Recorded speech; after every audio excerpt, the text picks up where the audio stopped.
चलिए जैसा है।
अब ऋग्वैदिक काल और उत्तर वैदिक काल का पूरा सम्मिलित बता देते हैं, ठीक है ना। सामाजिक दशा और धार्मिक दशा।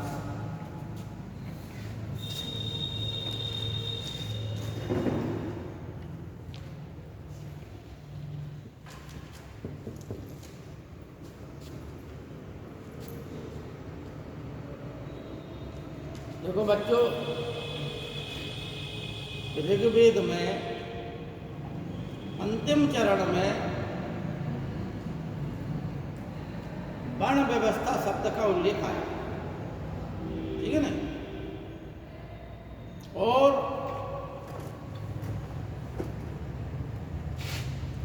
प्रारंभ में ब्राह्मण और क्षत्रियों का ही विशेष उल्लेख होगा। 15 बार ब्राह्मण का उल्लेख होगा ऋग्वेद में, 9 बार क्षत्रिय का होगा, 1 बार विष शब्द का उपयोग होगा और 1 बार शूद्र शब्द का उपयोग होगा।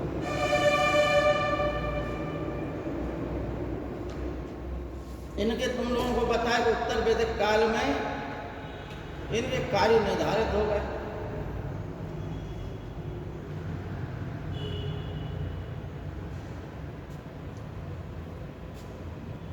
इसी में शिक्षा व्यवस्था के संबंध में हमने आप लोगों को बताया कि शिक्षा व्यवस्था क्या थी।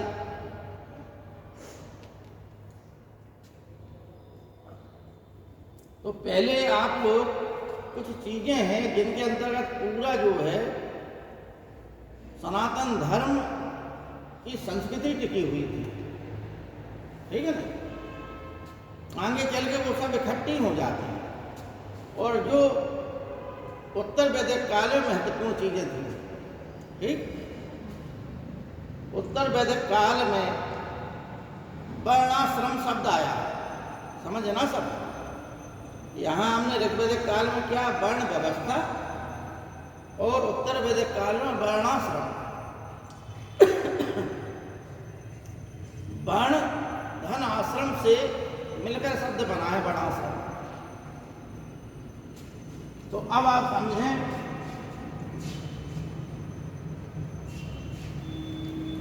तो वर्ण क्या है। एनडीए बगल वाली में चले जाओगे। वर्ण 4, ठीक है ना। अच्छा, एक चीज और है कि इसी में हमने आपको एक विवाह वाला चीज जो है बताई थी, इससे आगे की बताना, ठीक ना। आज लगभग जितना भी वैदिक काल में है वो सब बता देंगे आपको, कोशिश करेंगे। वर्ण की संख्या कितनी है? 4। ब्राह्मण, क्षत्रिय, वैश्य और शूद्र, ठीक।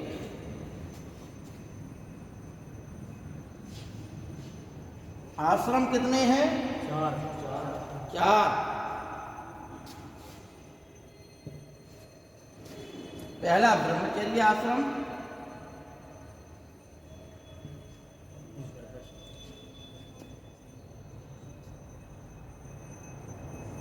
दूसरा गृहस्थ आश्रम, तीसरा वानप्रस्थ आश्रम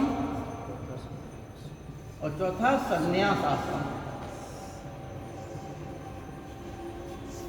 ब्रह्मचर्य की उम्र जो है अधिकतम 25 वर्ष थी, यानी 25 वर्ष तक व्यक्ति ब्रह्मचर्य आश्रम में रह सकता है। 25 से 50 वर्ष तक की उम्र तक व्यक्ति गृहस्थ जीवन का आनंद ले सकता था, और गृहस्थ जीवन में 3 ऋण,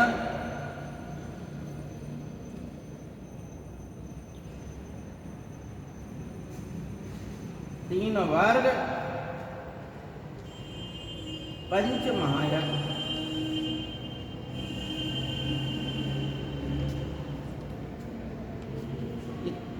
इनका पालन करना पड़ता था गृहस्थ जीवन में। 3 ऋण कौन से है? देव ऋण, ऋषि ऋण और पितृ ऋण। ठीक है ना? इन्हीं तीनों में आप यज्ञ लगा दीजिए। देव ऋण, ऋषि ऋण, पितृ ऋण, पितृ यज्ञ, ठीक है ना, ये हमने ऋण बता दिए थे। उसी में देव ऋण, ऋषि ऋण और पितृ ऋण। पंच महायज्ञ में इन्हीं 3 शब्दों में देव यज्ञ, पितृ यज्ञ, ऋषि यज्ञ, नृप यज्ञ और भूत यज्ञ। ठीक है ना? नृप यज्ञ अतिथि सेवा, अतिथि देवो भव की जो संकल्पना है वो यहीं से प्रारंभ हुई। ठीक है ना?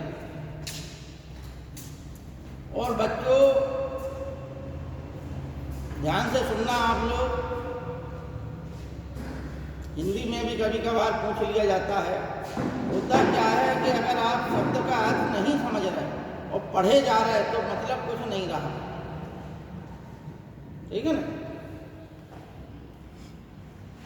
एक बार दार्शनिकों की एक किसी विषय पे चर्चा हो रही थी, किसी समस्या पर। बहुत देर हो गई भाई चर्चा होते होते, लेकिन समस्या का कारण समझ में नहीं आ रहा था। एक जॉन लॉक थे, अनुभववादी दार्शनिक, वो एकाएक उछल पड़े। लोग बाग बोले भाई आप क्या उछले, क्या बात है? बोले हम इसलिए उछले कि हम जिस समस्या पर बैठे हुए हैं उस समस्या की मूल में ही भूल है, समस्या कहाँ से हल हो जाए। तो कहने का मतलब ये है कि आप लोग जो पढ़ रहे हैं अगर शब्द को पकड़ना सीख गए तो ये समझिए कि बहुत बड़ी समस्या आपकी हल हो गई। जिस प्रकार से अतिथि शब्द है, अतिथि शब्द पढ़ा जा रहा, सुना है आप, लेकिन इसका मतलब यदि समझ में नहीं आया आपको तो फिर आगे चल के कहीं समस्या आपको उत्पन्न हो सकती है। अतिथि यानी जो बिना तिथि के आए उसे अतिथि कहते हैं। आपके घर में बिना सूचना के कोई आ जाए, आपका रिश्तेदार आ जाए, तो वो रिश्तेदार उस समय अतिथि हो गया, और सूचना के साथ आए तो वो मेहमान हो गया, है ना?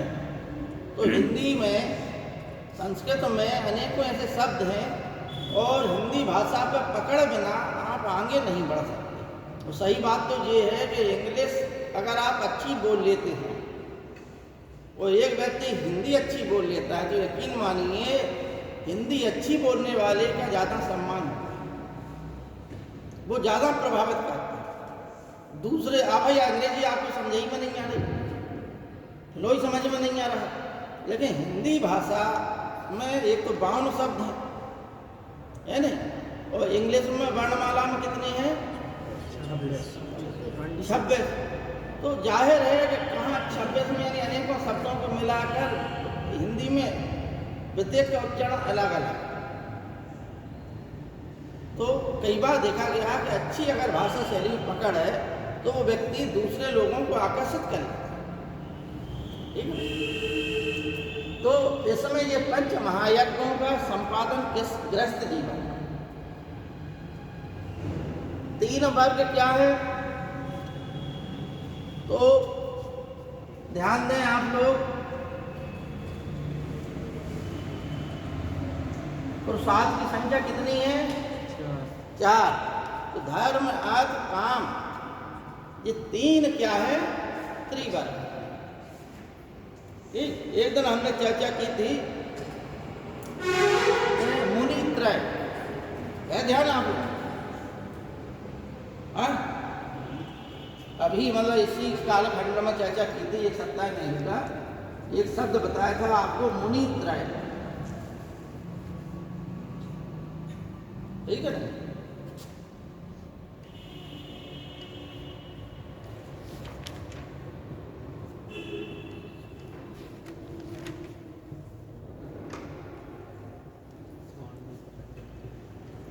इन तीनों को जो व्याकरणाचार्य थे भारत के प्राचीन, इनको ही मुनित्रय कहा जाता है। सबसे प्राचीन व्याकरणाचार्य पाणिनि थे। ठीक है ना?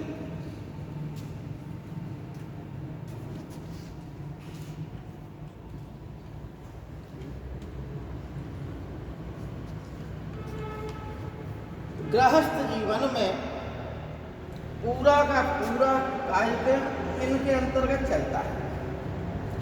3 रण, 3 वर्ग, और 3 वर्ग में एक चीज जोड़ दीजिए, पुरुषार्थ। तो धर्म अर्थ काम, 3 वर्ग हो गए, तो एक जोड़ दीजिए तो क्या हो गया? मोक्ष। ठीक है ना? तो 4 पुरुषार्थ हो गए, 5 महायज्ञ हो गए, और 16 संस्कार। 16 संस्कारों का उल्लेख सर्वप्रथम आश्वलायन ग्रह सूत्र में हुआ। ठीक है ना? इसमें हुआ आश्वलायन ग्रह सूत्र। ठीक, उसी प्रकार से ये आश्रम व्यवस्था का इसमें उल्लेख हुआ है सर्वप्रथम जवालोपनिषद में। किस उपनिषद में आया है सर्वप्रथम? जवालोपनिषद में सर्वप्रथम 4 आश्रमों का उल्लेख आया।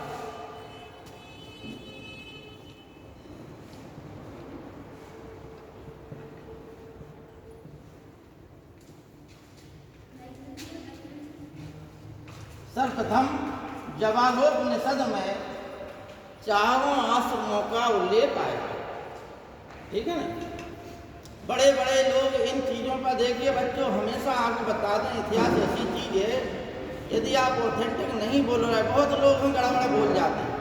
किताबों में भी कुछ ना कुछ गलत लिख देते हैं, एक आध दो चार चीज़ें गलत लिखते हैं। इसलिए हमेशा ध्यान रखें कि शुद्धता की ओर बढ़े। अगर किसी किताब में आपने पढ़ लिया है एक तत्व को, वो आपको गलत करा देता है कभी कभी। ठीक है ना? आपको ध्यान देना है, अगर आपके पास समय है तो प्रत्येक तत्व को 2-3 किताबों से कंसल्ट करें, तो वो क्लियर हो जाती है बात। ठीक है ना? तो आश्रमों का सर्वप्रथम उल्लेख, 4 आश्रमों का सर्वप्रथम उल्लेख किसमें होगा? जवालोपनिषद। आश्रम कितने बताए? 4। ब्रह्मचर्य आश्रम, गृहस्थ आश्रम, वानप्रस्थ आश्रम और संन्यास आश्रम। ठीक है ना? 16 संस्कार किसमें सर्वप्रथम उल्लेख आया है? आश्वलायन ग्रह सूत्र।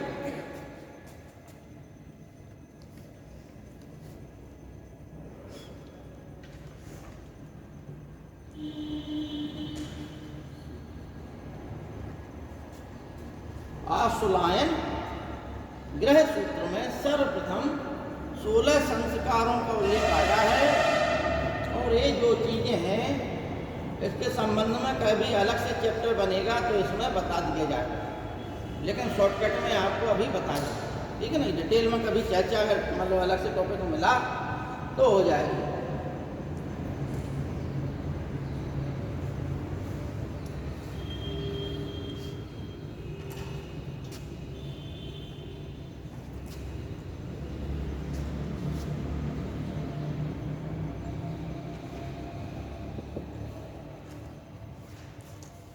संस्कार शब्द का मतलब होता है परिष्कृत होना, परिमार्जित होना, परिशुद्ध होना। समझ में आ गई बात?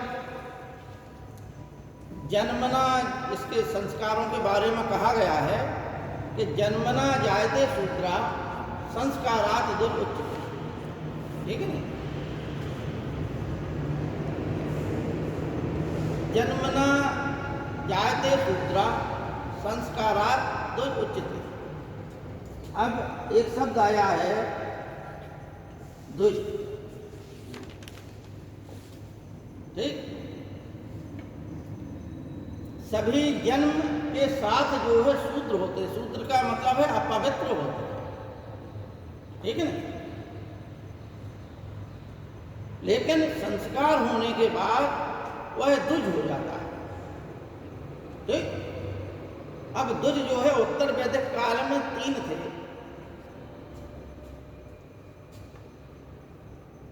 अब आप लोग कहेंगे कि सर द्विज आपने तो बता दिया, लेकिन द्विज शब्द का अर्थ क्या है?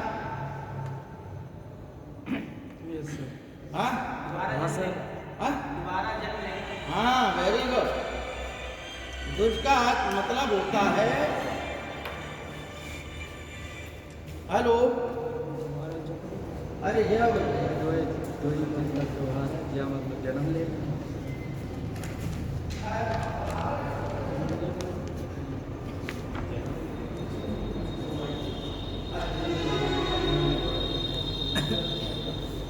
तो 8 बजे से प्रारंभ हो जाता है, हाँ ठीक है, 8 बजे से 10 बजे तक है, 10 साढ़े 10 3 बस है। रोडवेज पे या कालपी स्टैंड में खड़ी कर, ठीक है? बहुत मोटे स्टैंड पे आएगी थोड़ी देर में, वहाँ मिल जाएगी आपको रोडवेज। हाँ 9 बजे वाली में, ठीक? अब ऐसा है, आपको बताना कि आप जो है मुद्राएं बनता है तो माता जी को दे देगा, ठीक है? हाँ ठीक, ओके।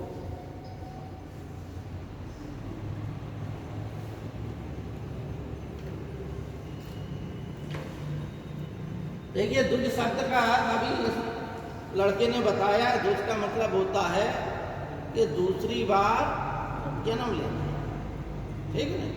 जिसका जन्म दूसरी बार हो वो द्विज, ठीक? अब वर्तमान में जो है यज्ञोपवीत संस्कार के पश्चात ही, क्योंकि हमने बताया कि पहले जो है यज्ञोपवीत संस्कार सभी का, पुरुष और स्त्रियों सभी का होता है, ठीक है ना? धीमे धीमे करके यज्ञोपवीत संस्कार 3 लोगों के अंतर्गत हो गया, ब्राह्मण, क्षत्रिय और वैश्य। शूद्रों को श्रेणी से हटा दिया गया, ठीक है ना?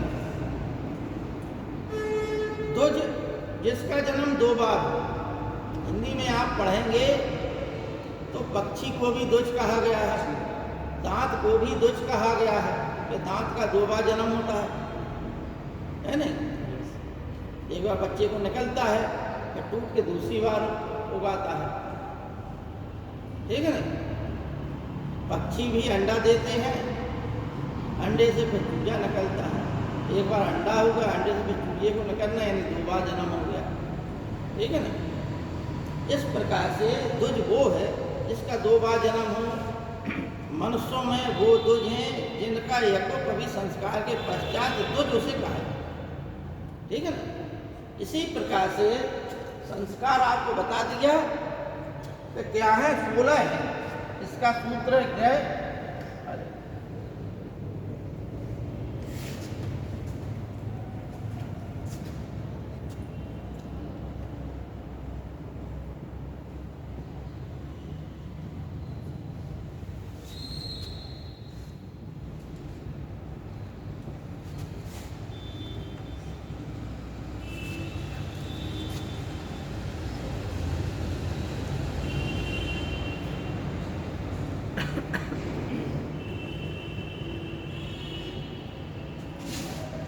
एक, दो, तीन, चार, 5, 6, 7, 8, 9, 10, 11, 12, 13, 14, 15, 16,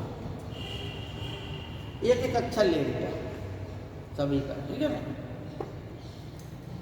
गर्भाधान संस्कार, ठीक, गर्भाधान संस्कार। अब इसके डिटेल में जो है बाद में जाएंगे, कभी संस्कार पढ़ाएंगे तो इसकी डिटेल में बाद में पढ़ा देंगे इकट्ठा। तो ये 16 संस्कार, गर्भाधान संस्कार, पुंसवन संस्कार, सीमांतोन्नयन संस्कार,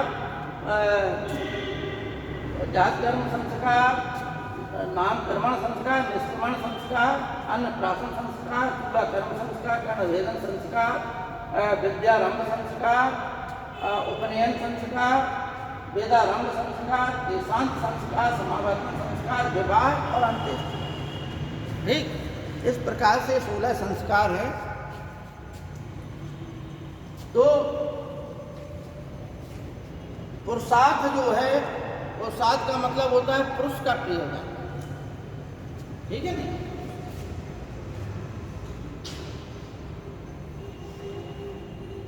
कि पुरुष का प्रयोजन क्या है? पुरुष का मतलब मनुष्य के जीवन का प्रयोजन क्या है? भाई हम लोग जन्म लेते हैं, उस जन्म लेने का प्रयोजन क्या है? किस उद्देश्य से हम लोग जीवन को जिए? क्या है जीवन? किन उद्देश्यों के तहत हम जीवन को आगे बढ़ाएं? क्या है भाई जीवन का उद्देश्य, क्या है लक्ष्य? तो जीवन का लक्ष्य है, जीवन को जो है 4 भागों में बांट दिया कि हमें जीवन में क्या करना, सत्कर्म करना है, यानी धर्म करना है, धर्म के मार्ग पर चलना, जो भी करें धनोपार्जन करें, सद्व्यवहार करें, जो भी कुछ करें वो धार्मिक अनुष्ठान के अंतर्गत करें, सदाचरण करें। तो धर्म का अर्थ जो है पूजा पाठ से नहीं होता है, कभी भी आप लोग बता, सद आचरण ही धर्म है, ठीक है ना। धारणा धर्म इत्याहु धर्मो धार्यते प्रजा यतस्य धारण संयुक्तम सा धर्म इति निश्चय। महाभारत में कहा गया है कि जो प्रजा के लिए हितकारी हो, जिससे प्रजा का कल्याण हो, वह धर्म है, ठीक है ना। मनुस्मृति में धर्म के 10 लक्षण बताए गए कि घिति क्षमा दमो अस्तेम शौचा भी इंद्रिय निग्रहम धी विद्या सत्यम क्रोधम 10वां धर्म लक्षण। उसी प्रकार से अशोक ने अपने अभिलेख में भी जो बातें बताई हैं वो जनता के उत्थान के लिए बताई, सत्कर्मों के लिए बताई। उसने कहीं भी ये नहीं लिखा कि तुम घंटों बैठे रहो पूजा पाठ में, यहाँ जाओ वहाँ जाओ, ये करो वो करो, ये कुछ बातें नहीं लिखी। जो सदाचरण है, जिन्हें हम नैतिक आचरण कहते हैं, वही वास्तव में सही धर्म है, ठीक है ना। द्वितीय स्तंभ लेख और 7वें स्तंभ लेख में अशोक कहता है कि यम की धम्म। धम्म क्या है? धम्म मतलब धर्म को ही पाली भाषा में धम्म कहा गया, यम की धम्म। तो 7वें स्तंभ लेख में खुद उत्तर देता है कि अपासन्वे बहु कयाने सचे साचे मापदे साधविचा, यानी अल्प पाप बहुत कल्याण, मृदुता साधुता पवित्रता, ये सब क्या है? धर्म के गुण है, धर्म के गुण, ठीक है ना। फिर और भी उसने बताया निठुल्य चंडीय ईसा, ये मतलब ये जो है इनको का त्याग कर देना चाहिए। ईसा है, द्वेष है, घृणा है, ये सबका त्याग कर देना चाहिए। माता पिता की सेवा, गुरुजनों की सेवा आदि जो है वृद्धजनों की सेवा, बच्चों से प्रेम स्नेह, ये सब चीज़ें उसने किस में लिखी? अपने स्तंभ लेखों, शिलालेख और स्तंभ लेखों में उसने लिखी है। तो 100 बात की एक बात यह है कि अशोक भी ये लिखाने का, अशोक का उद्देश्य ये था कि प्रजा का जो है नैतिक उत्थान हो, और नैतिक उत्थान होगा तो प्रजा जो है सुखकारी होगी, सुख का अनुभव है, ठीक है ना। इस प्रकार से ब्रह्मचर्य आश्रम में व्यक्ति जो है, पहले क्या होता था कि बच्चा जो है ब्राह्मण, क्षत्रिय और वैश्य, उत्तर वैदिक काल में इन 3 को शिक्षा का अधिकार दिया, शूद्रों को शिक्षा के अधिकार से वंचित कर दिया गया, जबकि ऋग्वैदिक काल में किसी प्रकार की विभेदीकरण की भावना नहीं, सभी लोग एक समान थे। लेकिन इस काल में जो अनार्य लोग थे उनको सम्मिलित कर लिया गया और जो अनार्य थे उनको ही पर शूद्र कहा जाता, ठीक है ना। इस प्रकार से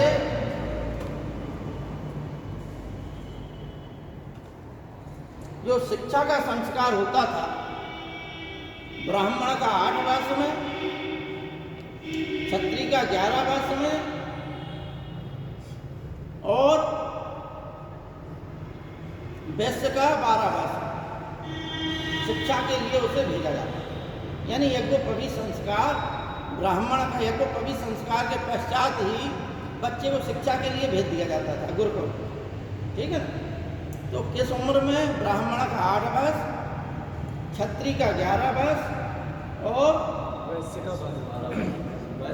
वैश्य का 12। ब्राह्मण को जो मतलब 3 धागों वाली यज्ञोपवीत में जो धारण कराया जाता था वो 3 धागे होते हैं उसमें, मतलब 3 धागे का कई अर्थ हैं कि 3 ऋणों से मुक्त हो जाना, ठीक है ना। तमाम चीज़ें हैं, 3 गुण होते हैं, सत्वगुण, रजोगुण और तमोगुण आदि, उसकी अवधारणा अलग है। इस प्रकार से ब्राह्मण को जो है सूत का, ठीक है ना, यज्ञोपवीत पहनाया जाता था, क्षत्रिय को सन का पहनाया जाता था और वैश्य को ऊन का पहनाया, ठीक है ना। ब्राह्मण को सूत का, क्षत्रिय को सन का और वैश्य को ऊन का, ठीक। ब्राह्मण को यज्ञोपवी संस्कार के समय गायत्री मंत्र की दीक्षा दी जाती है, ठीक। गायत्री छंद। क्षत्रिय को त्रिष्टुप छंद की दी जाती थी और वैश्य को जगती छंद की शिक्षा दी जाती, ठीक है ना। यज्ञोपवीत धारण करने के पश्चात फिर विद्यार्थी शिक्षा के लिए जाता था और शिक्षा ग्रहण करने के पश्चात वह जो है पुनः घर वापस आता था। काय के बाद गुरु दक्षिणा देने के पश्चात और घर वापसी को ही समावर्तन कहते थे, ठीक है ना। साल का है यहाँ पर, ये समावर्तन है और समावर्तन संस्कार के बाद घर आता था। घर आने के पश्चात उसका विवाह होता था। विवाह के पश्चात एक ही अंतिम संस्कार रहता था, वो अंत्येष्टि संस्कार, ठीक है ना। इस प्रकार से पूरा जीवन काल इन संस्कारों 16 संस्कारों के अंतर्गत बंधा हुआ, ठीक है ना। सर इधर आ वर्ण का क्या मतलब है? हाँ, बीच में जो लिखा है आ, अन्नप्राशन, ठीक है ना। तो कभी मतलब इस पर टॉपिक अलग दिया जाएगा तो हम डिटेल में पढ़ा देंगे, ठीक है ना। तो कुछ बच्चे ऐसे होते थे जो जीवन भर गुरुकुल में रहते थे, ब्रह्मचर्य आश्रम में, ठीक। उन्हें नैष्ठिक कहा जाता था। जो अध्ययन करने के पश्चात आ जाते थे उन्हें उत्कुर्बाण कहा जाता था। इसी प्रकार से लड़कियां भी होती थी जो जीवन भर कुंवारी रहती थी और पढ़ाई अध्ययन करती थी, उन्हें अमाजू कहा जाता था। और जो है कि अध्ययन के पश्चात विवाह कर लेती थी उन्हें सदैव बहू कहा जाता था, ठीक है। इस प्रकार से विवाह के जो है 2 प्रकार थे।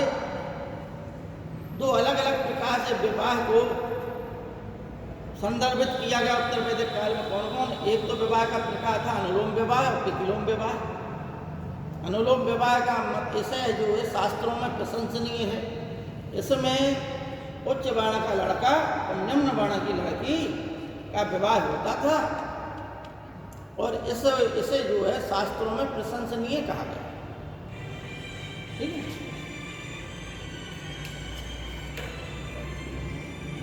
हेलो,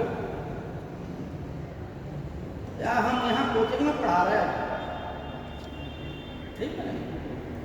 अभ्युदय योजना। ठीक है।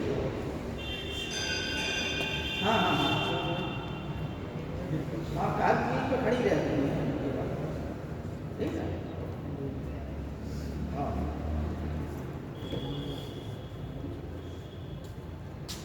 विवाह, अनुलोम विवाह और प्रतिलोम विवाह, ठीक है।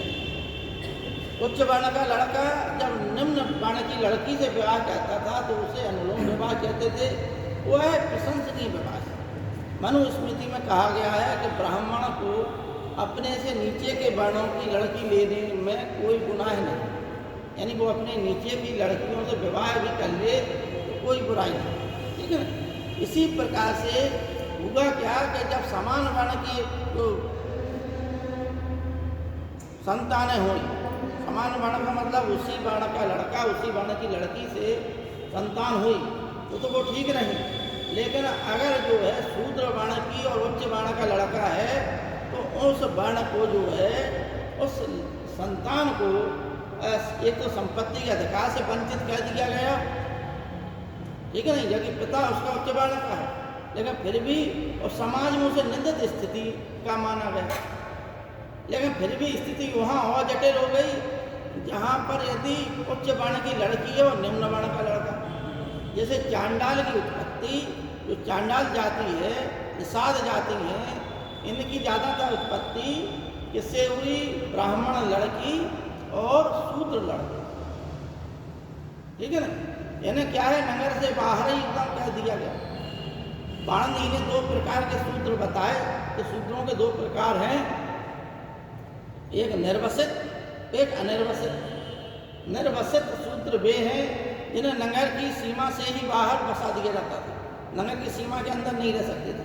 और अनिर्वसित वे थे जो नगर की सीमा के अंदर रहते थे, लेकिन समाज में जैसे बड़े लोगों के, संभ्रांत लोगों के उच्च वर्ण के मकान हैं, उनके पश्चात जो नगर के किनारे एक साइड में उनके मकान बन जाते थे, ठीक है ना। किसी गांव में जाइए तो आपको कहीं भी ऐसा नहीं दिखाई देगा कि चारों वर्णों के मकान आसपास बने हों। ब्राह्मणों के एक तरफ, ब्राह्मणों के एक तरफ होंगे, क्षत्रियों के एक तरफ होंगे, ठीक है ना। अब ये जो है नगरीय सभ्यता में सब चीज़ें खत्म हो गई। कानून ने जो है सबको समान अधिकार दिया है। आज का कानून सबको जो है अपनी प्रगति करने का, उन्नति करने का समान अवसर देता है। अगर कोई किसी प्रकार की, इस प्रकार की भावना से ग्रसित है, समय और परिस्थितियों के हिसाब से हर चीज़ की परिभाषा बदलती है। एक समय सती प्रथा का जो है बाध्यकारी था। कृष्णदेव राय की 3000 पत्नियां तो सिर्फ इसलिए पत्नियां बनी कि वो राजा की मृत्यु के पश्चात उन्हें जो है सती होना था। समझिए आप कितनी जटिल प्रथाएं थी हैं। पुरुष में यज्ञ, इस समय उत्तर वैदिक काल में यज्ञों की प्रथा थी। एक इतना बुरा यज्ञ था जिसे पुरुष में यज्ञ कहते हैं, ठीक है ना। लॉर्ड हार्डिंग ने नरबली प्रथा का अंत किया था, जो उड़ीसा एक खंड जाति में प्रचलित थी। ये इंसानों को पकड़ के उन्हें मार देते थे, देवी देवताओं के सामने बलि चढ़ा देते थे। उनकी मान्यता थी कि मनुष्यों की बलि चढ़ाने से उनकी फसल जो है अधिक उपजाऊ होगी। सिर्फ अपनी मान्यता को सिद्ध करने के लिए मनुष्यों को पकड़ते थे, मार देते थे, ठीक है ना। अब रूप बदल गया है। क्या बदल गया है? ये बदल गया कि छोटे बच्चे हैं, बड़े लोग हैं, आप बीमार हुए, गए, गरीब लोग हैं, अस्पताल में गए, डॉक्टर साहब ने कहा अरे बहुत कठिन बीमारी है तुम्हारी, हैं, बेहोशी का इंजेक्शन लगा दिया, आपकी किडनी निकाल ली, लाखों रुपए में बेच दी, ठीक है ना। छोटे बच्चों को पकड़ के ले जाते हैं, होटलों में काम कराते हैं, बच्चियों को पकड़ ले जाते हैं, वेश्यालयों में वेश्यावृत्ति का काम कराते हैं। रूप बदल गया है, चीज़ें शोषण की वही। पहले जो है कि कुछ लोगों में प्रथाएं थी, अब चोरी छुपे कानून के उसमें मतलब सामने नहीं तो पीठ पीछे हो रहा था। जब पकड़ में आ जाते हैं तो बड़ा मुश्किल पड़ जाता है। कोरोना काल में तमाम डॉक्टरों ने अभी केस खुला था कि मरीज आए, उसने ऑपरेशन कर दिया, किडनी निकाल दी, है ना। और होता क्या कि बड़े लोगों को, बड़े देशों को आंखें निकाल लेते हैं। आंख जो रख ली उनने, किसी दूसरे व्यक्ति को आंख चढ़ा दी। बड़े लोग हैं, दारू वारू ज़्यादा पीते हैं, किडनी खराब हो जाती है, गरीब लोगों को किडनी चढ़ा देते हैं। डॉक्टर लाखों करोड़ों रुपए कमा लेते हैं, अब उन गरीबों की उन्हें 1 रुपया नहीं मिलता है। किडनी शरीर भी खराब हो गया, मेहनत करने भी लायक नहीं बचे बेचारे। ये क्या रूप है? शोषण की स्थिति कहीं ना कहीं हर जगह विद्यमान है, चाहे राम राज्य हो या कोई राज्य हो। राम राज्य की अवधारणा गांधी जी की इसलिए थी कि उस राज्य में समाज में समता थी। वो अवधारणा थी कि अगर एक मान लो धोबी ने कह दिया कि सीता जी वहाँ रही, तो भगवान राम ने उनका त्याग कर दिया कि समाज से किसी प्रकार की आवाज़ नहीं उठनी चाहिए, ठीक है ना। क्योंकि अगर समाज में किसी प्रकार की आज एक आवाज़ उठ रही, कल 10 आवाज़ें उठेंगी। तो एक राजा का कर्तव्य यही है, एक प्रशासक का कर्तव्य यही है कि समाज जो है संतुष्ट रहे, समाज में उपद्रव की भावना ना रहे, ठीक है ना। अच्छा प्रशासक वो होता है जो जनता की नब्ज समझ कर काम करता है, ठीक। हालांकि चलिए अपन लोग आइए तो विवाह तो 2 प्रकार के विवाह हो गए, ठीक। अनुलोम विवाह और प्रतिलोम विवाह। एक श्रेणी से विवाह और बांटा गया। ब्रह्म विवाह 8 प्रकार के विवाह है, ठीक है।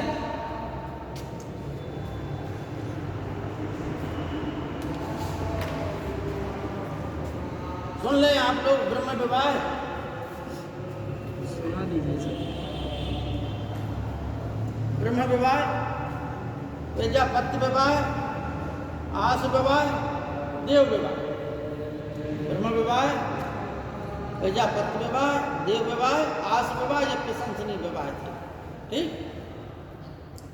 असुर विवाह, गंधर्व विवाह, पिशाच विवाह और राक्षस विवाह, ये जो है निंदित विवाह थे, ठीक। इनकी कभी जो है डिटेल में व्याख्या कर दी जाए, टॉपिक पे आगे बढ़ा जाए, ठीक है ना। तो इतनी समाज की व्यवस्था हो गई विवाह में। अब देखिए उस समय उस महिला का विशेष सम्मान होता था जो महिला अधिक पुत्रों को जन्म देती, उस महिला का उतना ही अधिक सम्मान होता। यानी समाज में धीमे धीमे करके स्थितियाँ बढ़ती जा रही हैं विभेदीकरण। एक वैदिक समाज में पहले स्त्री और पुरुष में किसी प्रकार का विभेदीकरण नहीं था। सैंधव सभ्यता में भी जो है किसी प्रकार के विभेदीकरण की भावना नहीं थी, बल्कि जो है नारी का स्थान ऊंचा था, ठीक। लेकिन धीमे धीमे करके स्थिति गड़बड़ होती जा रही है, स्थान गिरता जा रहा है। जैसे कि अब जो है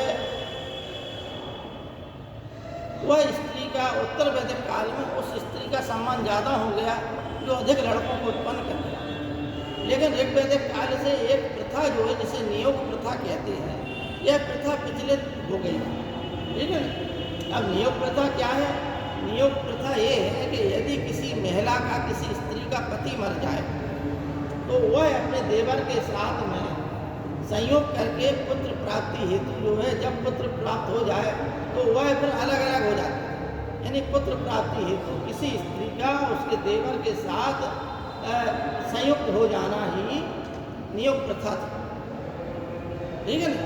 यह जो है ऋग्वैदिक काल में थी। मनुस्मृति में इसकी निंदा की और इसका मात्र उद्देश्य यह था कि उस महिला की संतान चलती रहे, पुत्र हो जाए तो उसका काम चलता रहे, परिवार का काम उसका बढ़ता रहे, ठीक है ना। इस प्रकार से पुत्र को स्थान इन चीज़ों में इसलिए दे दिया कि जितने भी संस्कार हैं वो सब संस्कार पुरुष के द्वारा होने लगे, ठीक है नहीं। पुत्र ही अपने पिता की अंत्येष्टि कर सकता था, ठीक। ऋग्वैदिक काल में आपको पता है 2 प्रकार के अधिकार नहीं थे स्त्रियों को, संपत्ति का अधिकार और राजनीति में भाग लेने का अधिकार, और सब प्रकार के अधिकार थे। धीमे धीमे करके उन्होंने इन चीज़ों में सब में गिरावट आने लगी, स्त्रियों की स्थिति गिरने लगी। ठीक है ना। अब मनुस्मृति यानी स्मृति काल ऐसा काल था जिसे सूत्र काल भी कहते हैं। यहाँ स्मृतियाँ लिखी गई, हालांकि मनुस्मृति का काल शुंग काल माना जाता है। इतिहासकारों की अपनी अपनी है। भारत की पहली लिखित विधि संहिता मनुस्मृति कही जाती है, पहले। ठीक है ना। इसमें भारतीय समाज को व्यवस्थित करने के लिए अलग अलग नियम कायदे कानून बनाए गए। ठीक है ना, कि कैसे व्यक्ति को रहना चाहिए। मनुस्मृति में भी और विष्णु वशिष्ठ स्मृति में कहा गया है कि पिता रक्षति कौमारे भर्ता रक्षति, नहीं, ये वशिष्ठ में कहा गया है। मनुस्मृति में कहा गया यत्र नारस्तु पूज्यन्ते रमन्ते तत्र देवता और यत्र तास्तु न पूज्यन्ते सर्वास्त्र प्राप्ति। यानी जिस समाज में जहाँ जहाँ भी महिलाओं का सम्मान होता है, उनकी इज्जत की जाती है, वहाँ पर जो है देवता भी रमण करने के लिए आते हैं, देवता भी विचरण करते हैं उस समाज। और जिस समाज में महिलाओं का सम्मान नहीं होता है, उनकी रक्षा नहीं की जाती है, उनको बेइज्जत किया जाता है, उस समाज से देवता भी पलायन कर जाते हैं, वो समाज जो है भ्रष्ट हो जाता है। ठीक है ना। आप आज भी देखिए, जिस घर में लड़के ही लड़के हों, उस घर के अंदर जो है मर्यादा नहीं रहती, महिला से ही मर्यादा है। इसलिए महिला को जायद स्तंभ ऋग्वेद में कहा गया। जायद स्तंभ का मतलब है कि स्त्री ही गृहिणी है, स्त्री ही सब कुछ है, यानी घर का जो भार है वो महिला के ऊपर है। ठीक है ना। इसलिए स्त्री को अर्धांगिनी कहा गया, यानी आधा जो है अधिकार पत्नी को है। स्त्री को ही, पत्नी को ही संपत्ति का अधिकार दिया गया। मनुस्मृति में नहीं दिया, लेकिन अन्य स्मृतियों ने जो है महिलाओं को ही अधिकार दिया संपत्ति का। तो पुरुष की संपत्ति में अधिकार किसका है? उसकी महिला का। ठीक है ना। जबकि मनुस्मृति ने नहीं दिया, याज्ञवल्क्य स्मृति और अन्य स्मृतियों ने दिया। केवल जो है अब स्मृतियों की बात हो रही, तो स्मृतियों से प्रश्न आता है। दो स्मृतियाँ महत्वपूर्ण हैं भारत में, एक मनुस्मृति, दूसरी याज्ञवल्क्य स्मृति। ठीक है ना। इन्होंने मनुस्मृति में महिलाओं पर इतने प्रतिबंध लागू कर दिए कि इन महिलाओं, विधवा महिलाओं, जो भारत में विधवाओं की स्थिति दीनहीन हुई है, उसके पीछे मनुस्मृति है सबसे बड़ी जिम्मेदार। क्योंकि उन्होंने जो स्त्री विधवा हो गई, उसके पुनः सब अधिकार समाप्त कर दिए, उसे पुनर्विवाह का अधिकारी वंचित कर दिया। जबकि ऋग्वैदिक काल या उत्तर वैदिक काल में ये व्यवस्था नहीं थी। वह महिला जो है किसी के साथ भी विवाह कर सकती थी। लेकिन स्मृति काल से जो है, जहाँ ये मनुस्मृति बनी, वहाँ से भारत में पुनर्विवाह की स्थिति खराब हो गई। भारत में जो है विधवाओं का मुंडन कर दिया जाता था, सफ़ेद धोती पहनना, मकान के एक कमरे में पड़े रहना, अच्छी सैया का पर शयन ना करना, एक समय का भोजन करना, अपने हाथ से स्वयं भोजन बनाना, और वो भी साधारण रोटी का भोजन बनाना कि उसमें किसी प्रकार का स्वाद ना, किसी भी मांगलिक कार्य से इन्हें दूर रखा गया। इस प्रकार से उसे दीनहीन वस्तु बना दिया। ठीक है ना। वशिष्ठ स्मृति में स्त्री के बारे में कहा गया है कि पिता रक्षति कौमारे भर्ता रक्षति यौवने रक्षन्ति स्त्रीवरे पुत्रा न स्त्री स्वतंत्र मरति। यानी पिता रक्षति कौमारे, यानी स्त्री को कभी भी किसी कालखंड में स्वतंत्र नहीं रखा जाए। वह जब बचपन की अवस्था है तो पिता उसकी रक्षा करे। कुंवारी अवस्था में उसकी रक्षा का भार जो है पिता के ऊपर है। पिता रक्षति है नहीं। इसके पश्चात जो है यौवन की अवस्था में भर्तार जो है, भर्ता माने पति उसकी रक्षा करे, और वृद्धावस्था में उसके पुत्र जो है उसकी रक्षा करे। पिता रक्षति कौमारे भर्ता रक्षति यौवने और रक्षवंती स्त्रीवरे पुत्रा ना स्त्री स्वतंत्र मरती। स्त्री को किसी भी अवस्था में स्वतंत्र ना छोड़ा जाए। ठीक है ना। इसके पीछे के दो, एक सकारात्मक पक्ष है, एक नकारात्मक पक्ष है। आप सोच लें तो अगर किसी स्त्री के साथ में पुरुष है तो समाज की नज़रों से, गलत दृष्टियों से वो बच सकते हैं। और अकेली महिला को जो है कई प्रकार के दृष्टियों से आहत हैं, ठीक है ना। तो ये तमाम प्रकार की अवधारणा है। अतः विवाह के प्रकार बता दिए आपको, स्त्रियों की स्थिति बता दी, मैत्राणी संहिता में भी स्त्री को दीव और सुरा जैसी बुराइयों से के समतुल्य बता दिया। सर मूला कर्म क्या होता है सर? हाँ, मूला कर्म एक होता है कुछ, मूला कर्म, मूला कर्म ये क्या होता है सर? बेटा हमने नहीं सुना मूला कर्म। 60 चक्र जरूर होते हैं। मूलाधारम स्वादिष्ठानम मणिर्मनायतम विशुद्धस्य तथा ज्ञान 60 चक्राणी व्यभावित, यानी जो 60 चक्र हैं वो हमारे उसमें कुंडलिनी कहते हैं। मूलाधार है, तुम क्या कह रहे हो? मूला कर्म ऐसा कुछ है, मूला कर्म मुझे एग्जैक्ट याद नहीं। तो बेटा हमने नहीं सुना, यानी और किसी ने सुना मूला कर्म?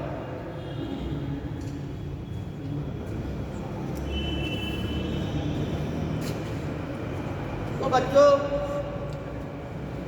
इस कालखंड में गुरुकुल की व्यवस्था थी, शिक्षा व्यवस्था दी जाती थी। बच्चे जो है गुरु की आज्ञा का पालन करते थे।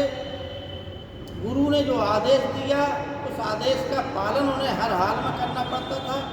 और अंत में जो है गुरु को गुरु जो है प्रत्येक शिष्य से क्या है, गुरु दक्षिणा लेते।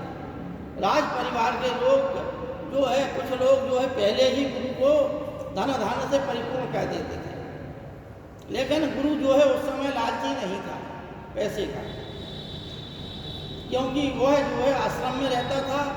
आश्रम को चलाने के लिए वह जो है उतनी ही चीज़ों की उसे आवश्यकता थी जितने कि इन बच्चों का भोजन पानी रसद सामग्री हो जाए। इसके अतिरिक्त भी यदि नहीं हो, क्योंकि बहुत सारे बच्चे ऐसे होते थे जनसाधारण के जो गुरु दक्षिणा बाद में देते थे। तो अब उस कालखंड में गुरुकुल कैसे चले, तो बच्चों को जो है भिक्षा हेतु नगर में भेज दिया जाता था कि जाओ तुम जो है खाद्य सामग्री मांग के लाओ, ठीक है ना। तो चाहे भगवान राम हो या कृष्ण हो, उन लोगों ने भी ये भिक्षा का काम किया, मांगने का, ठीक है ना। गुरु जी ने कहा कि जाओ जंगल से लकड़ियाँ ले आओ। प्रत्येक लड़के की ड्यूटी होती थी, वो ड्यूटी गुरु के आदेश के अनुसार हो जाती, यह व्यवस्था थी। हालांकि कभी कभी जो है इनके ऐसे भी चीज़ें हैं जहाँ पर गुरुओं ने गलत उपयोग भी किया गुरु दक्षिणा का, ठीक है ना। जैसे उंगली माल डाकू के साथ जो है वो होशियार था, टैलेंटेड बच्चा था, तो कुछ बच्चों ने शरारत कर दी, उसके साथ गुरु जी के कान भर दिए। बुद्ध काल की बात है, उंगली माल डाकू की कहानी, शरारत कर दी और गुरु जी कान भर दिए कि यह जो है गुरु माँ के प्रति गलत शब्द बोल रहा था। गुरु जी ने आओ देखा ना था, बोले तुम्हारी शिक्षा पूरी हुई, अब तुम गुरु दक्षिणा दो हमको, तुम जो है हमें जो है 1000 लोगों की उंगलियाँ ला के दो, ठीक है ना। तो वह जो है एक सद्गुणी और विद्वान विद्यार्थी था। उसे जो है इस कृत्य के कारण, गुरु जी के इस कृत्य के कारण उसे डाकू बनना पड़ा, क्योंकि उंगली कोई साधारण तो दे नहीं देगा। तो इसलिए वो जो है माला बना के एक व्यक्ति को मार के आदमी को, ज़्यादा तो आप जैसे उंगली काटेंगे तो आदमी को काट देता था, फिर उंगली काटता था एक, इसलिए उसका नाम, और वो उंगली को एक माला बनाए हुए था, उस माला में पिरो लेता था, गले में डाले रहता था कि जब तक 1000 हो जाए इसके बाद हम जो है गुरु जी को 1000 माला, ये 1000 मनुष्यों की जो है माला देंगे। जब महात्मा बुद्ध को पता चला तब महात्मा बुद्ध गए, उसे समझाया कि ये सब जो है गलत काम तुम्हारे जो है गुरु की कान भरने के कारण हुआ, गुरु जी का भी दोष नहीं। तो फिर वो बौद्ध धर्म की संरक्षण में आ गया और एक भिक्षु बन गया। इसी प्रकार से द्रोणाचार्य का एक उदाहरण है, जिन्होंने एकलव्य का जो है हिंसा का द्रोणाचार्य जी ने अर्जुन से कहा कि हम तुम्हें संसार सबसे धनोधन बना देंगे, तो एकलव्य अर्जुन से भी श्रेष्ठ निकला। उसने जो है एक कुत्ता भौंक रहा था, उसको इस प्रकार से मुंह बंद कर दिया तीरों से कि उसका मुंह बंद हो गया। वो कुत्ता भाग के गुरुकुल का था, वो भाग के गुरुकुल में आया। तो अर्जुन और पांडवों ने देखा कि ये तो भाई विद्या बड़ी बहुत श्रेष्ठ व्यक्ति है, जिसने मतलब एक ही बाण छोड़ा जाए तो आदमी बिलबिला के भाग जाए, उसने इतने बाण छोड़ दिए, कितनी तीव्र गति से छोड़े होंगे कि मुंह खुला का खुला रह गया। आदमी कुत्ता जो है एक ही जगह खड़ा रहा, इतनी इतनी तीव्र वेग से फेंके कि कुछ सेकंडों में ही अनेकों बाण मुंह में घुस गए। बहुत बड़ी मतलब विद्वता की बात है। अर्जुन ने गुरु जी से कहा कि भाई आप तो हमें बड़ा गारंटी दे रहे थे कि हम तुम्हें बनाएंगे, ये तो दूसरा व्यक्ति देखिए आप कुत्ते को। गुरु जी ने खोजबीन की, पता चला कि एकलव्य जो है कर रहा था वो शायद किसी आदिवासी जाति का था। अब गुरु जी ने कहा कि तुम ये धोखे में कर रहे ये वो, उसका अंगूठा काट लिया, ठीक है, दाहिने हाथ का। हालांकि वो जो है धनुर्धर बना रहा, लेकिन फिर उसकी वो श्रेष्ठता नहीं रही। दुर्योधन ने उसे संरक्षण दिया, अपनी सेना में सम्मिलित किया। जो कौरव पांडवों का युद्ध हुआ उस युद्ध में भी उसने भाग लिया। लेकिन उस प्रकार का वह जो है एक चीज़ होती है कि जिस अंग का जो काम है, अंगूठे का जो काम है, यदि अंगूठा हट जाए तो फिर जो है उसकी पूर्ति, काम तो चलाया जा सकता है लेकिन वो काम नहीं हो सकता स्पीड वाला, ठीक है ना। इस प्रकार से सामाजिक स्थिति में तमाम चीज़ें आप लोगों ने समझ ली हैं। अब थोड़ा सा अगर समय हो तो धर्म की चीज़ें और पढ़ा दें। अब है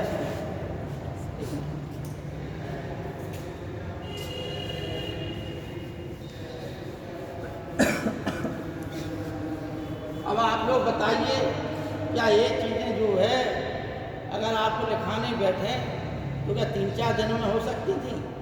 बताइए आप, है ना। इतना साहित्य बता दिया आप लोग कि अगर एक आध दो ही चीज़ें लिखा पाते आप लोग 1.5 घंटा आराम से गुजर जाता। सर वैदिक काल बड़ा है शायद, वैदिक साहित्य बड़ा है शायद। हाँ बहुत बड़ा है, बहुत बड़ा है सर।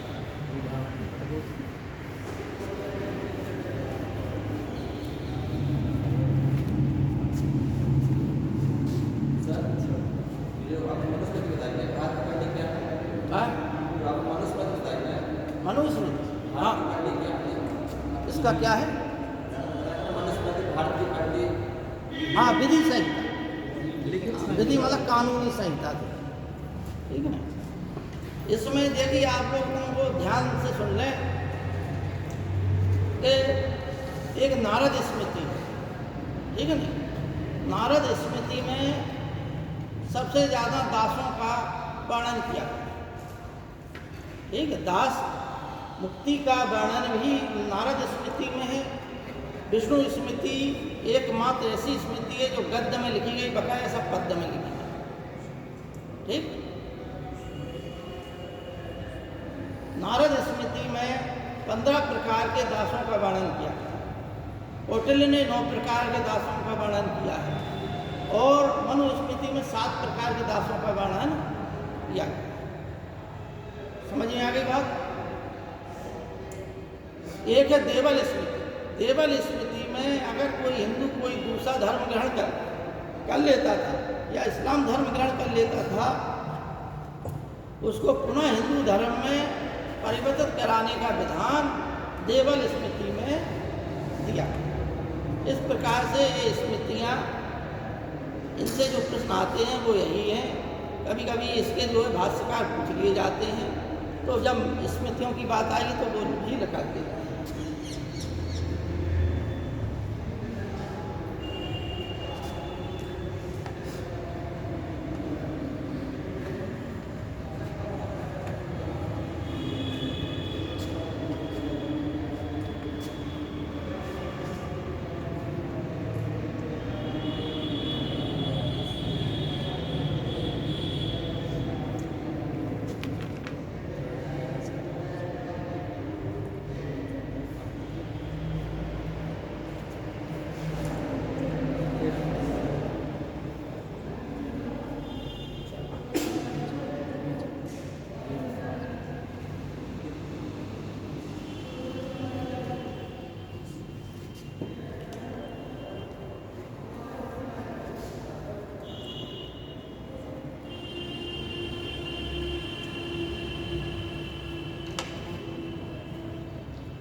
ये कुछ महत्वपूर्ण यज्ञ है, ठीक है ना।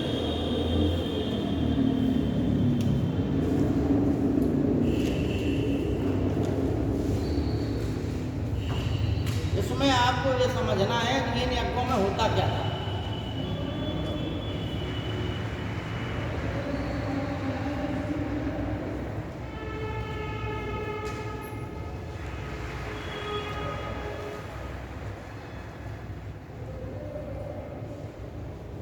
सर 5 के बाद 6 फिर 3, हाँ, ये सब कैसा है? देखिए बात, राष्ट्रीय यज्ञ, वाजपेयी यज्ञ, सोमनी यज्ञ, अश्वमेध यज्ञ, दास यज्ञ, पुरुषमेघ यज्ञ और अग्निष्टोम यज्ञ, ठीक है ना। नंबर 7वां नंबर होना चाहिए। अरे नंबर का गलत हो गया, कोई बात नहीं बेटा। अरे नहीं, लेकिन तुम्हारा तो कॉमन सेंस है। कोई हरी टोपी लगाए हुए हम कहे हरी टोपी खड़े हो जाओ, जाकर मतलब थोड़ा के टोपी खड़ी हो जाए, है ना।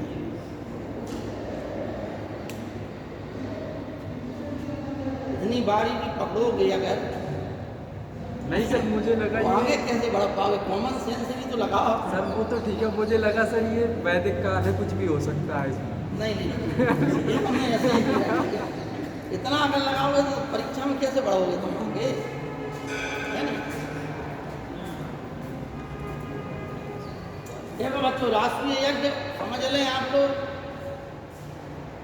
ऋग्वेद में 7 प्रकार के पुरोहितों का वर्णन है और उत्तर वैदिक काल में वही पुरोहित 17 प्रकार के हुए, ठीक है ना। हमने बताया कोई भी यज्ञ हो अनेकों प्रकार के पुरोहित होते। उत्तर वैदिक काल में यज्ञ कर्मकांड बढ़ गए, जिससे जन और धन की बहुत अधिक, जन की तो हानि नहीं हुई लेकिन धन की अधिक मात्रा में हानि हुई। अच्छा, इससे हुआ क्या कि 2 वर्ण जो है जिनने धन पर अधिकार कर लिया और 2 वर्ण जो है जिनका शोषण हो गया। यज्ञ कर्मकांड से ही समाज एक वर्ग, समाज के 2 वर्ग अलग हो गए, उच्च वर्ग हो गए और 2 वर्ग जो है निम्न हो गए। यहीं से अनेकों जातियाँ उत्पन्न हुई। अभी तक उत्तर वैदिक काल तक किसी प्रकार की जाति व्यवस्था की भावना नहीं आई, लेकिन जो है कि जो वर्गों में विभेदीकरण था वो विभेदीकरण प्रारंभ हो गया उत्तर वैदिक काल से, और उसका उत्तरदायित्व पूरा ये यज्ञ कर्मकांड थे। राजा लोग अपनी शक्ति का प्रदर्शन करने के लिए कि हम जो है बहुत शक्तिशाली हैं, वो यज्ञों का अनुष्ठान करते थे और उस अनुष्ठान को कराने वाले पुरोहित होते थे। तो दोनों लोग संपन्न हो गए, क्योंकि इनको कराने के पश्चात ब्राह्मणों को अधिक मात्रा में धन धान्य मिलता था, गाय मिलती थी, दान मिलता था, तो वो भी संपन्न वर्ग हो गया। और सबसे बड़ा जो है राजा होता था, तो उसके पास कल्पना कीजिए कितना बड़ा धन होगा, है ना। तो यहाँ से हुआ क्या, अब ये धन आता कहाँ से था, क्योंकि ऋग्वेद में बताया कि जनता जो है अपनी स्वेच्छा से बलि नामक कर देती थी, उपहार था वो, देना कोई बाध्यता नहीं थी, देना भी था और नहीं भी देना था। लेकिन अब उत्तर वैदिक काल से जनता से कर लिया जाने लगा। 1/16वां भाग जो है जनता से कर के रूप में वसूल किया जाने लगा, ठीक है ना। इस प्रकार से जो है अधिक खर्चीले सिस्टम हो गए। यज्ञों का इतना प्रशंसा कर दिया गया कि यज्ञ कर लो तो जो है वैकुंठ मिल जाएगा, स्वर्ग मिल जाएगा, सब पाप नष्ट हो जाएंगे, तमाम प्रकार की अवधारणा स्थापित कर दी गई। यानी यज्ञों के अलग अलग प्रकार थे, अनेकों यज्ञ थे, जिसमें से कुछ महत्वपूर्ण थे। राष्ट्रीय यज्ञ जो है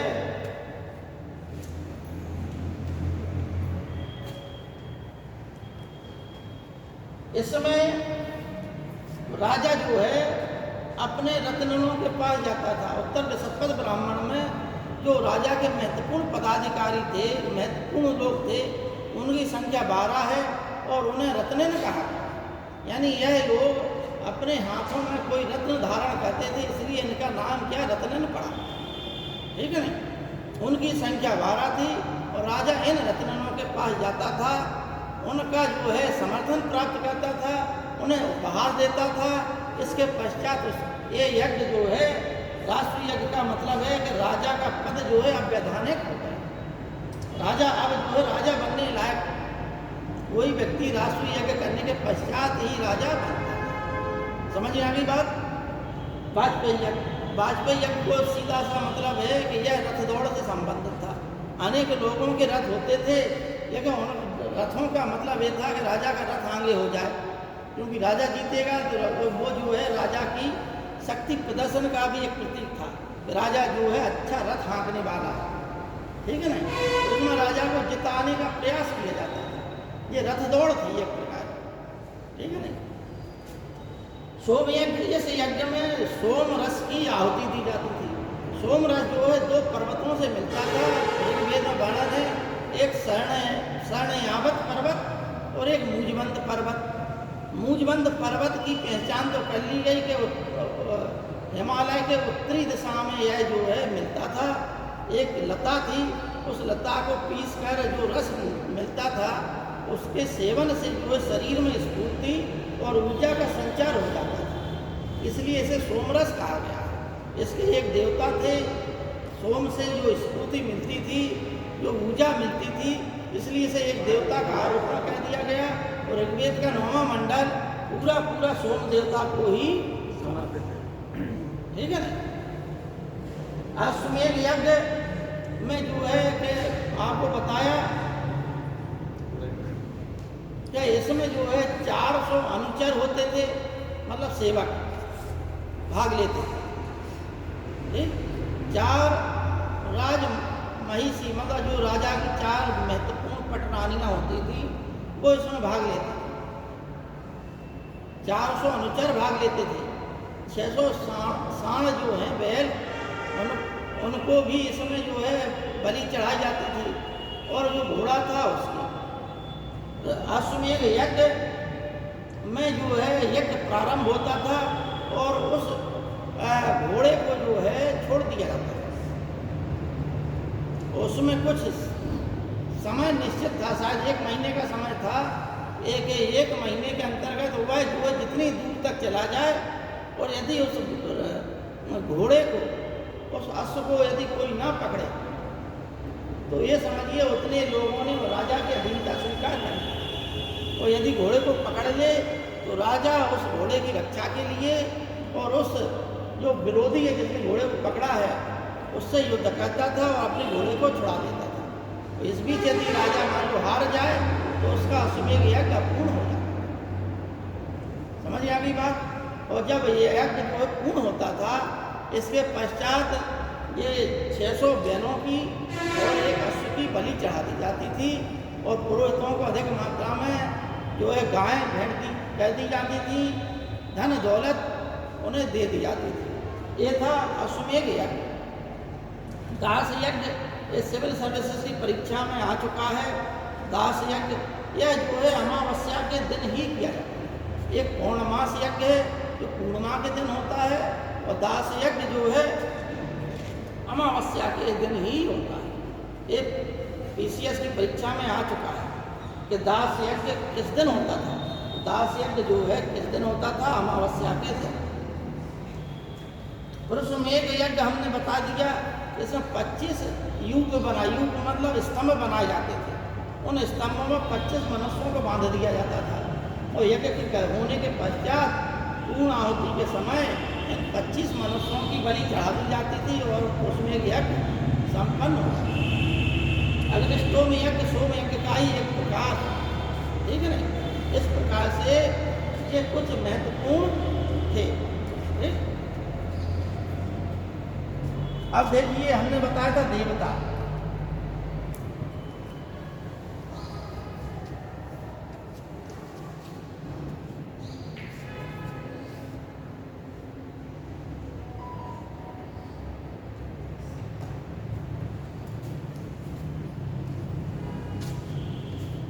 देवता का हमने मतलब बताया था कि दिव्य गुण युक्त व्यक्ति ही देवता है, ठीक है ना। दिव्य गुण युक्त व्यक्ति ही देवता, ठीक।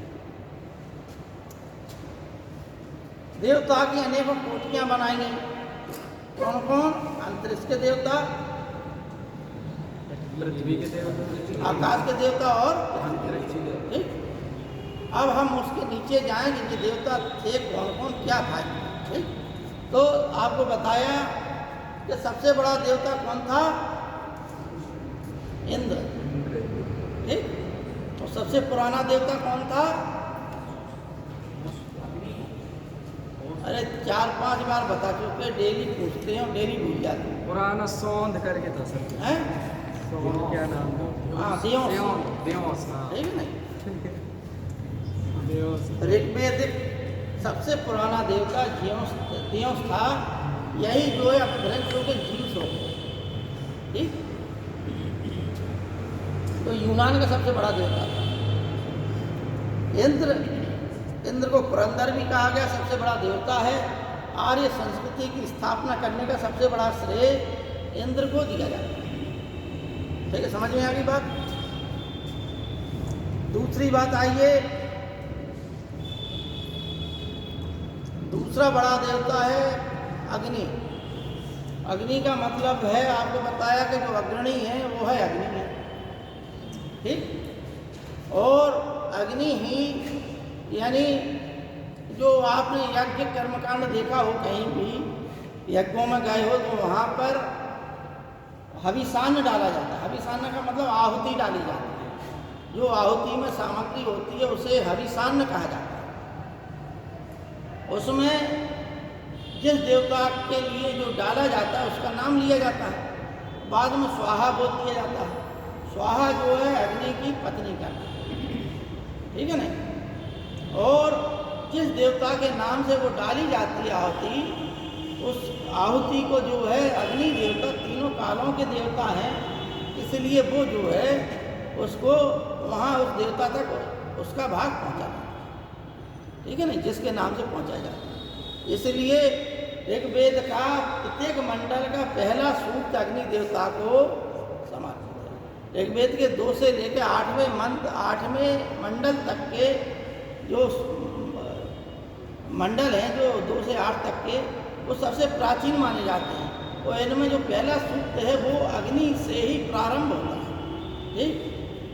समझ में गए? कल चर्चा हो गई के संबंध में। इसके पश्चात जो है सोम देवता और वरुण देवता, ठीक है ना। अब इनके अतिरिक्त भी कुछ देवता हैं, जैसे पर्जन्य जो है बादलों के देवता है, ठीक है ना।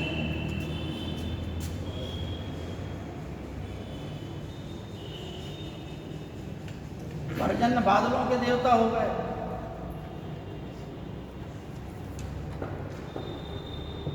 ये जंगल की देवी हो गई अरण्यानी।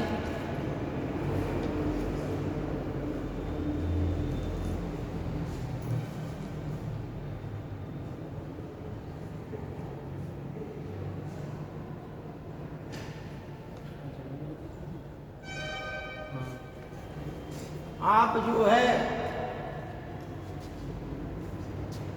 सृष्टिकर्ता हो गए। सृष्टि का प्रारंभ करने वाला कौन है? आप। पूषण जानवरों के देवता हो गए। अश्विन औषधियों के देवता हो गए।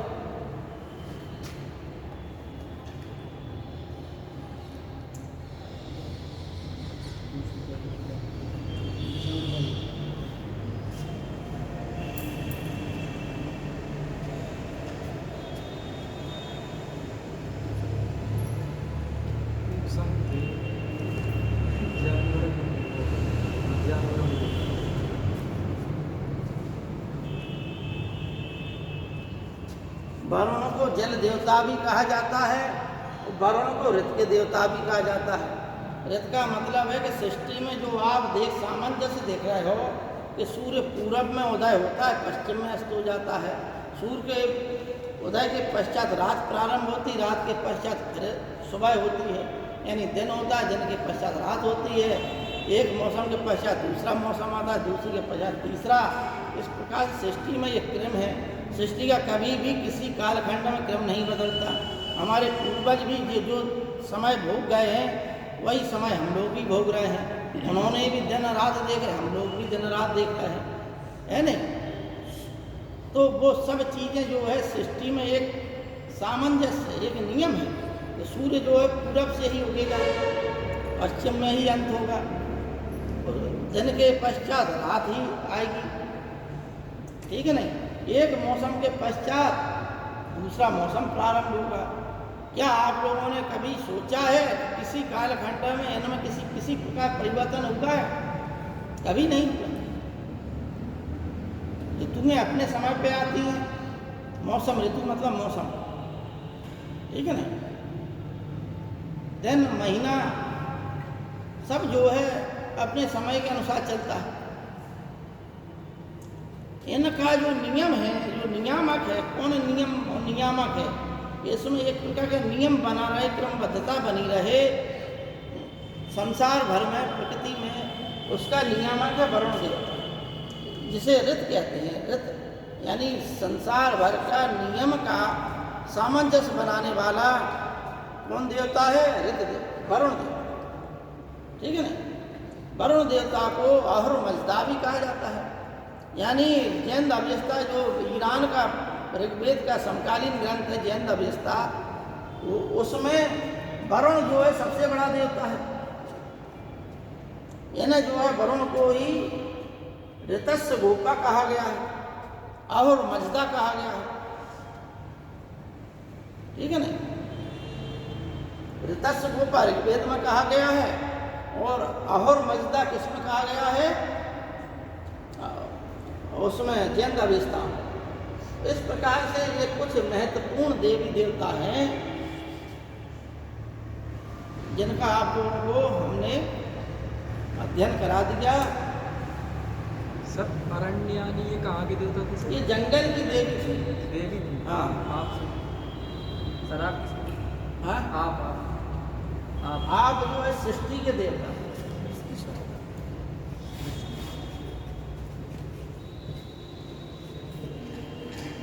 पूषण जो है पशुओं के देवता।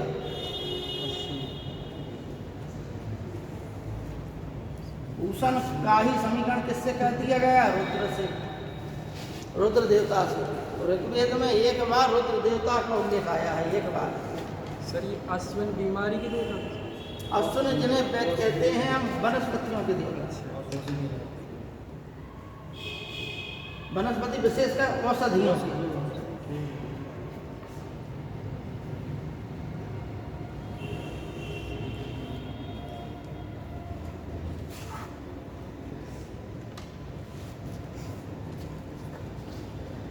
पर्जन्य जो है बादलों के देवता।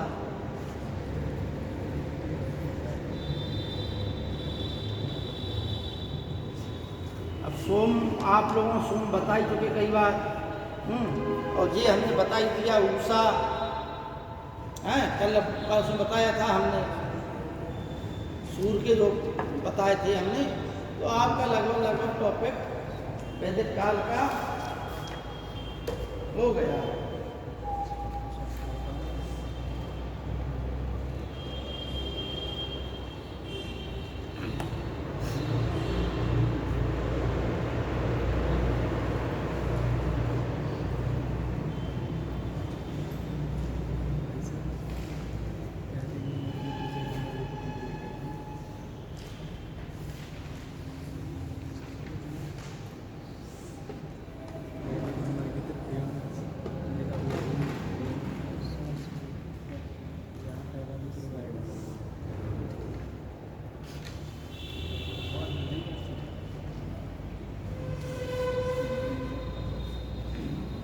देखिए, गाय से संबंधित कुछ शब्द हैं, आप लोगों को बता सकते, ठीक है ना। गाय से संबंधित, गाय जो कभी कभार परीक्षाओं में आते हैं।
जो है अतिथि के लिए आया। जो कोई विशिष्ट अतिथि होते थे उन्हें जो है गाय का मांस खिलाया जाता, ऋग्वेदिक काल, ठीक है ना। इसलिए उन अतिथियों के लिए कौन सा शब्द आया है? गोमत। ठीक, गोमत जो धनवान लोग होते थे, वो मत जो है धनी लोगों के लिए आया है। और राजा के लिए गोपति, गोपति आया है। जो चरवाहे होते हैं उनके लिए गोपाल शब्द आया है।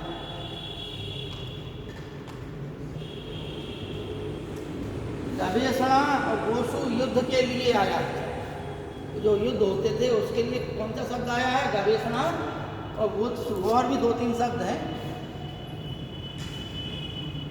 गोमत धनी लोगों के लिए, ये अतिथियों के लिए। धूली बेला यानी संध्या समय के लिए, शाम के समय। अष्टकर्णी गाय को कहा जाता था, यानी गाय के जो है निशान बना दिया जाता था। 8 कान छेद, कान में 8 छेद कर दिए जाते थे, इसलिए इसका नाम गाय का एक क्या पड़ेगा? अष्टकर्णी। दुहिता पुत्री को कहा जाता था, ठीक है नहीं। गोधन यानी द्रव्य धन, द्रव्य धन दौलत आदि को गोधन कहा जाता है। और गोपाल को बताइए पशुपालक, चरवाहे तो गोपाल, चरवाहे को गोपाल कहा जाता है। ये कुछ शब्द हैं। गवेषणा, गोसु, गत्त और गब्ब।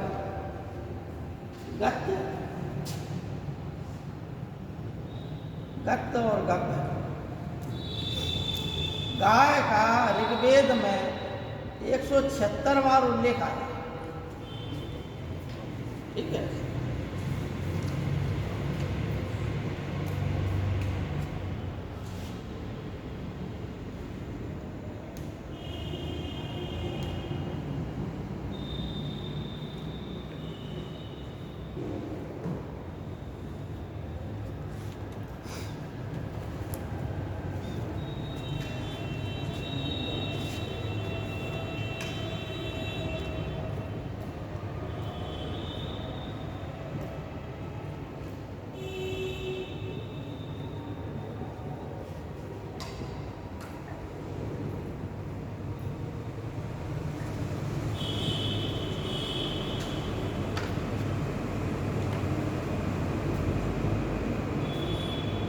अष्टकर्णी को गाय ही बोलते हैं।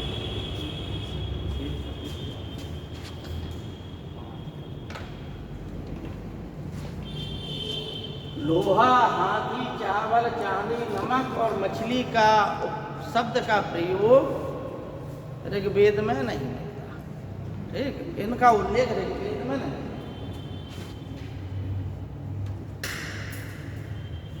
चावल के लिए व्रीहि शब्द आया, लेकिन चावल शब्द का उपयोग नहीं, ठीक है ना।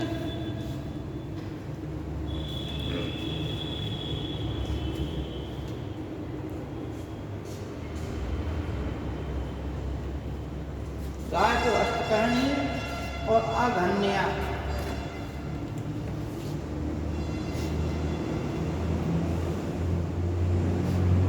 अघन्या का मतलब है जो वध करने योग्य नहीं है, उसको अघन्या कहा।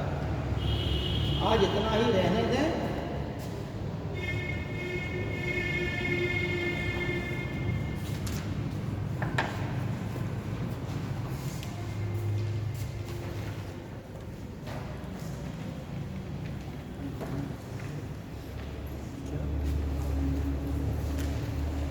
गाय के साथ जो मारने जाते हैं।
कुछ आते हैं कि इन शब्दों का ऋग्वेद में कितनी बार उपयोग हुआ है, तो 275 बार जन शब्द का उपयोग हुआ, 171 बार विस शब्द का उपयोग हुआ, ब्राह्मण का 15 बार उपयोग हुआ, क्षत्रिय का 9 बार हुआ, वैश्य का 1 बार हुआ, शूद्र का 1 बार हुआ, गाय का 176 बार, विदत का 122 बार, सभा का 8 बार, समिति का 9 बार, गंगा का 1 बार, यमुना का 3 बार उपयोग हुआ। आज इतना ही टॉपिक आपका है।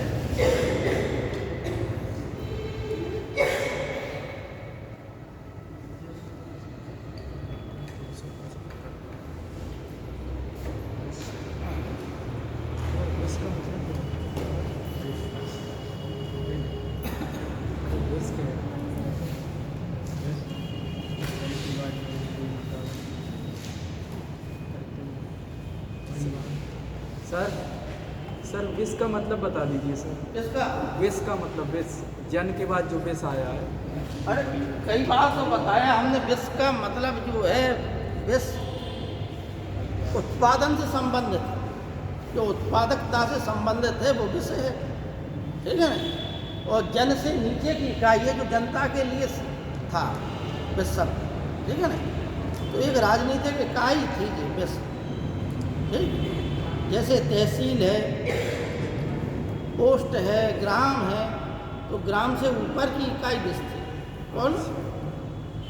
कुल या कुटुंब के ऊपर की स्थिति थी विष। इसकी कुटुंब के ऊपर ग्राम, कई ग्राम मिलकर जो है एक विष का निर्माण। सर ये कहाँ ये लिखवा दीजिएगा प्लीज सर। अरे लिखा दिया, लिखाया है कि लिखा क्या?